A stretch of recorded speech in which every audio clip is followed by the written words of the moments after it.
Hello. Welcome back to Let's Talk Ray Bradbury. If you've not subscribed to our channel, please take a moment to do that right now. So here on Let's Talk Ray Bradbury, as you probably know, we've been slowly and methodically working our way through the collection of these stories of Ray Bradbury, and we're reviewing all 100 tales individually.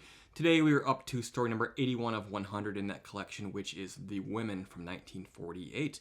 If you're new to the channel, the way I do these reviews is that I begin with a synopsis of the story's action and plot, and then I do just some brief thoughts at the end. It's basically what it all means to me, what I take away from it, why it's worth your time to read. So as for that synopsis, a feminine phosphorescent green intelligence is looking out from the ocean depths at the shore. It has its eyes on a young couple sunbathing on the last day of their vacation, and it wants the man desperately to come into the water. The woman on the beach, though, she's feeling uneasy, and she doesn't know why. First, she thinks she hears a voice, and she talks to her husband about maybe having had a bad dream, a daydream, and to drown out the voice, she begins trying to turn up the radio to sort of drown out this intuition she's having. But the man, he's been dealing with her all day, and he decides, I want to go into the water, where the spirit, unbeknownst to him, is waiting. The woman, she's desperate to try and stop him from doing this, so she first orders him to go buy 3 hot dogs. She eats one and then makes him eat the other 2, and then she's thirsty, so she orders drinks, and then she tells him to, hey, maybe go back to the store and get me some more suntan lotion. She's doing anything she can to stall him, to keep him from going into the water.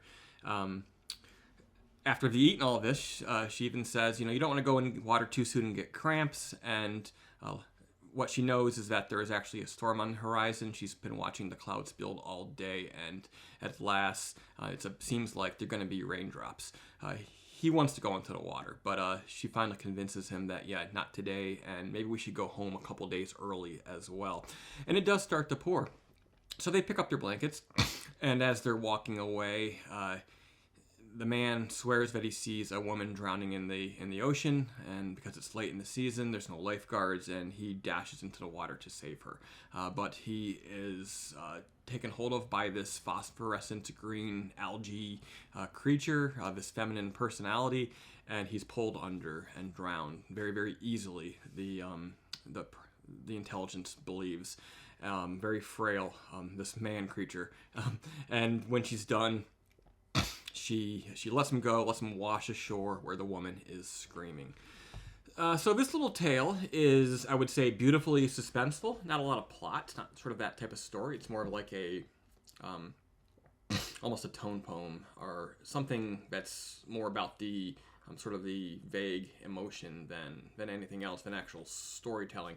I think it speaks very much to the weird feeling that I think some of us probably understand, which is sort of the way vacation spots change at the end of the season. If maybe you're from not near the beach, but you've been there when there's nobody around, it just seems odd, and you have this feeling that the fun is over, you've sort of overstayed your welcome, and I think that's the feeling that Bradbury portrays here, where there's almost this sense that it's time to go home, and you've tested your luck with in the water for too long, and maybe finally you're going to get caught in that riptide, or eaten by a shark, or poisoned by a jellyfish or something. This idea that the season is all used up and spent, and you're no longer welcome there. But it also speaks to sort of the bad feelings and intuitions people have, women especially perhaps, of the ocean in the time of sailing. I know this isn't really a sailing story, but I think it echoes this idea that, in mythology, that the sea is a predatory woman, and sailing men have this sea longing, and they yearn to be out there in the deep blue, and meanwhile they have women at home for long periods of time waiting for them. Although this is obviously it's a 1969 story and it's set in modern times, it very much echoes that feeling that you get from classic sailing literature. It's about the sea longing and sort of the price that women pay while their men were away on these dangerous sailing missions, sometimes for years. And I think the woman senses sort of this predatory nature of the sea, this danger, this intangible spirit. And Bradbury, as he often does, makes that literal. And we see bits and pieces of the story through the eyes of this presence, of this sea being, this sea woman, who, like that hot woman who throws herself on your man. She's predatory, and she sort of is seductive, and she, when she can't lure the man in, a drowning woman will suffice, and he actually, doing the right thing, jumps into the water, and that causes his own death. Because again, it's this whole predatory cycle that's going on. But yeah, it's a little bit vague, a little bit esoteric, I guess is the word. It's a good little story.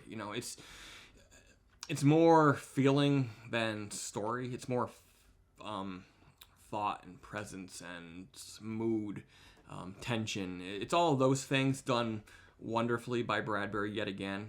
But it's not, if you're looking for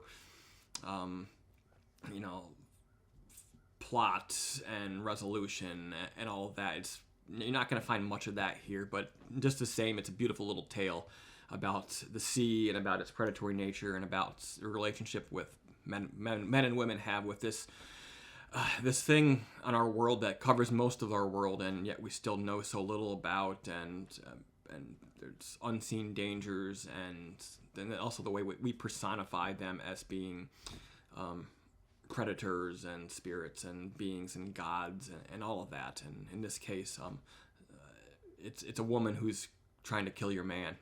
She's a black widow of the sea is, I guess. All right, then. We're going to roll right on to the next story tomorrow, which is The Inspired Chicken Motel, also from 1969, as we near the end of this project that's been going on for a couple of years. We will be up to story number 82 of 100, and then we will give Ray Bradbury a rest for a few months before we move on to the next chapter of Let's Talk Ray Bradbury. All right. Thank you for tuning in, and I'll see you again soon.